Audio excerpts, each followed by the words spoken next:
This channel does not promote any violent, harmful, or illegal activities. All content provided by this channel is meant for an educational purpose only.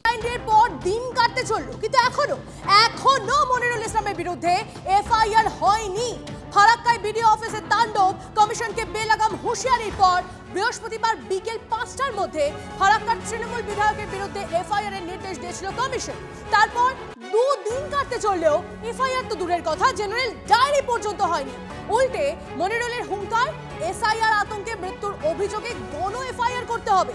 এখন প্রশ্ন হলো, police প্রশাসন TMC বিধায়কের নামে FIR এর সাহস দেখাতে পারবে কি আদৌ, নাকি শাসক দলের বিধায়ক বলে হাত গুটিয়ে থাকবে প্রশাসন? সমস্তটা যখন প্রশ্ন উঠছে, কৌশিক আমাদের প্রতিনিধি আমাদের সঙ্গে রয়েছে সরাসরি। কৌশিক, যখন থেকে তুমি এই খবর ব্রেক করেছো তখন থেকে প্রশ্ন একটাই, জেলা শাসক কেন এখন অব্দি এফআইআর করছেন না? কমিশনের নির্দেশ রয়েছে, এত কথা তিনি বলছেন ক্যামেরার সামনে প্রকাশ্যে, কোন রকম বিন্দু মাত্র তার কোন রকম অনুশোচনা নেই সেই সমস্ত কথার জন্য, তারপরেও তার বিরুদ্ধে এফআইআর এখন অব্দি কেন হলো না? কেন সবাই হাত গুটিয়ে রয়েছে?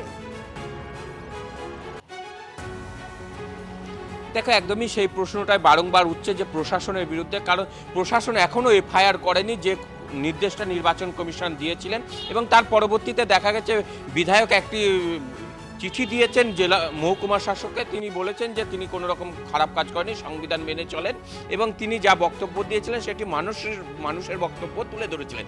অর্থাৎ তিনি সংবাদ মাধ্যমে জেনে তিনি করেছেন, অথচ জেলা নির্বাচন কমিশন রয়েছে বা জেলা শাসক রয়েছে, তাকে নির্দেশ দেওয়া হয়েছিল নির্বাচন কমিশনের পক্ষ থেকে, সেই নির্দেশ তিনি কোথাও না কোথাও যেন মানলেন না। অর্থাৎ নির্বাচন কমিশনের যে নির্দেশ দিচ্ছেন সেটাকে কোথাও এড়িয়ে যাচ্ছেন জেলা প্রশাসন।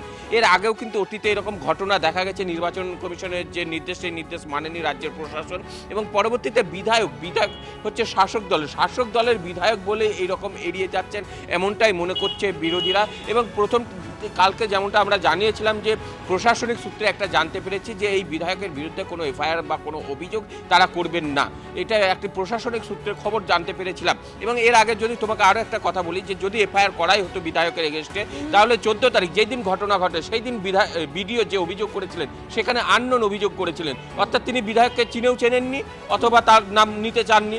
অর্থাৎ সেই দিনই তাদের কিন্তু যে মনের যে ঘটনা বা মন থেকে যেটা চেয়েছিল, অর্থাৎ তারা কোথাও না কোথাও বিধায়ককে আড়াল করতে চেয়েছিল, সেই কারণে সেই দিন করেননি, পক্ষান্তরে পরবর্তীতে করবে। কেন তার বিরুদ্ধে এফআইআর হচ্ছে না? কমিশনের ডেডলাইনের পরেও কেন এতটা সময় লেগে যাচ্ছে?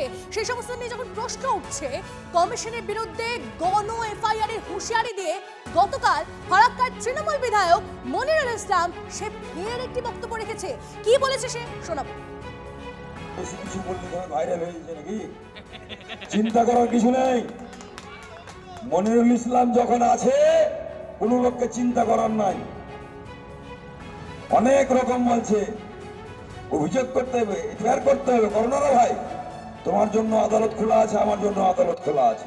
মানুষের জন্য যা করতে হয় করব, কারণ এমএলএ কে ভয় দেখানো হচ্ছে আমার কণ্ঠস্বরকে বন্ধ করে দেওয়ার।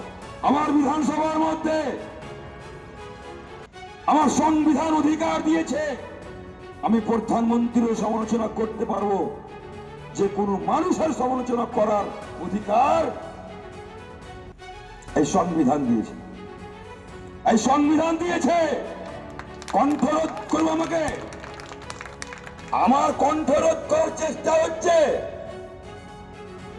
আরে আপনার জন্য যদি আইন খোলা আছে, তা আমার জন্য আইন খোলা আছে। যতগুলো লোক এসআইআর কে কেন্দ্র করে আত্মহত্যা করেছে, হার্ট অ্যাটাক করেছে, আমি মনে করি গণহারে এফআইআর এমএলএ বা বিভিন্ন তৃণমূলের গুন্ডা মাফিয়ার নেতারা নির্বাচন কমিশনকে ধুমকি দিচ্ছে, ভিডিওর উপরে আক্রমণ করছে, বিভিন্ন এসডিও অফিসে ভাঙচুর করছে। সেই জায়গায় নির্বাচন কমিশন সিদ্ধান্ত দিল মুর্শিদাবাদ জেলার ডিএমকে যে আপনি এফআইআর করে বৈকাল 5টার মধ্যে আমাকে এফআইআর এর কপি পাঠান। পাত্তাই দিল না এখানকার ডিএম। নির্বাচন কমিশন স্তব্ধ, নির্বাচন কমিশনের কোনো অ্যাকশন নেই। কেন নেই জানি না।